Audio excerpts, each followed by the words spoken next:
৪০ ধারা ভঙ্গ করে মিছিল নিয়ে বের হয়েছেন আমাদের প্রাণপ্রিয় নেতা সৈয়দ মোহাম্মদ ফয়জুল করিম দামাত বরকাতুহুম।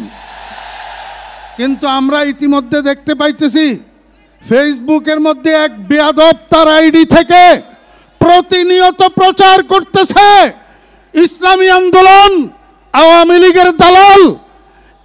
এর থেকে আমরা যেন প্রতারিত না হই। কোনদিন ইসলামী আন্দোলন কারো, শুধু আওয়ামী লীগ নয়, কারো দালাল ছিল না, বর্তমানেও নাই এবং ভবিষ্যতেও ইসলামী আন্দোলন কারো দালালি করবে না। শুধু একটা কথা বলে আমি শেষ করতেছি, আমার সময় 3 মিনিট। এক ভাই বিয়ে করছেন, ওনার বউটা মারা গেছে। এখন বউ মারা যাওয়ার পরে ওনাকে সবাই বলতেছে ওনার একটা শালি আছে, শালিটা বিয়ে করার জন্য।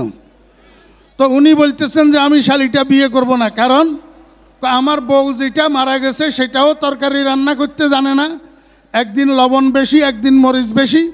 এখন যদি শালি বিয়ে করি তো এইটাও তরকারি রান্না করতে জানবে না, একদিন লবণ বেশি একদিন মরিচ বেশি হবে। আমার ভাইয়েরা, আমি আপনাদেরকে বলতে চাই, আমাদের দেশের পরিভাষায় বলে আগের বউয়ের শালি, অর্থাৎ আগের বউয়ের বোন, মানে এটা আগের বউয়ের শালি। ওই আগেরটা যেরকম পরেরটাও সেরকম। খবরদার, আগামী নির্বাচনে আমরা যদি আগের বউয়ের শালি বিয়ে করি তো আবার আমাদের দেশে কখনো লবণ বেশি কখনো মরিচ বেশি, চুরি আর বাটপারি ছাড়া কিছু হবে না।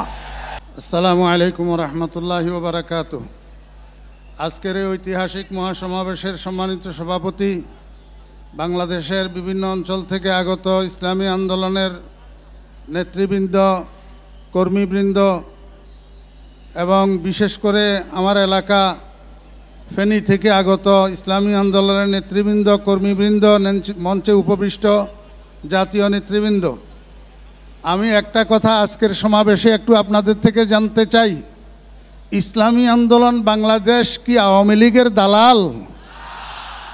কি বলেন আপনারা? আওয়ামী লীগকে এদেশ থেকে বিতাড়িত করার জন্য বৈষম্য বিরোধী ছাত্র আন্দোলনের সাথে ঐকমত্য পোষণ করে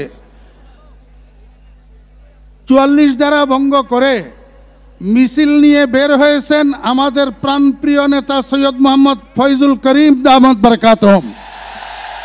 কিন্তু আমরা ইতিমধ্যে দেখতে পাইতেছি ফেসবুকের মধ্যে এক বেয়াদব তার আইডি থেকে প্রতিনিয়ত প্রচার করতেছে ইসলামী আন্দোলন আওয়ামী লীগের দালাল। এর থেকে আমরা যেন প্রতারিত না হই। কোনদিন ইসলামী আন্দোলন কারো, শুধু আওয়ামী লীগ নয়, কারো দালাল ছিল না, বর্তমানেও নাই এবং ভবিষ্যতেও ইসলামী আন্দোলন কারো দালালি করবে না। শুধু একটা কথা বলে আমি শেষ করতেছি, আমার সময় 3 মিনিট। এক ভাই বিয়ে করছেন, ওনার বউটা মারা গেছে। এখন বউ মারা যাওয়ার পরে ওনাকে সবাই বলতেছে ওনার একটা শালি আছে, শালিটা বিয়ে করার জন্য। তো উনি বলতেছেন যে আমি শালিটা বিয়ে করব না, কারণ আমার বউ যেটা মারা গেছে সেটাও তরকারি রান্না করতে জানে না, একদিন লবণ বেশি একদিন মরিচ বেশি।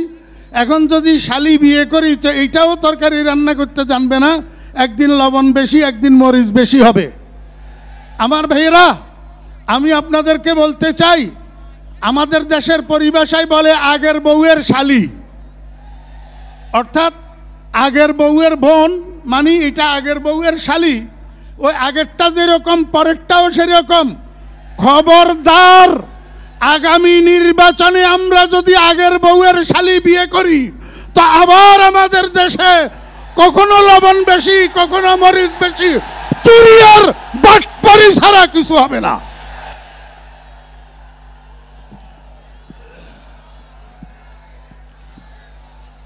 সংগ্রামী বন্ধুগণ,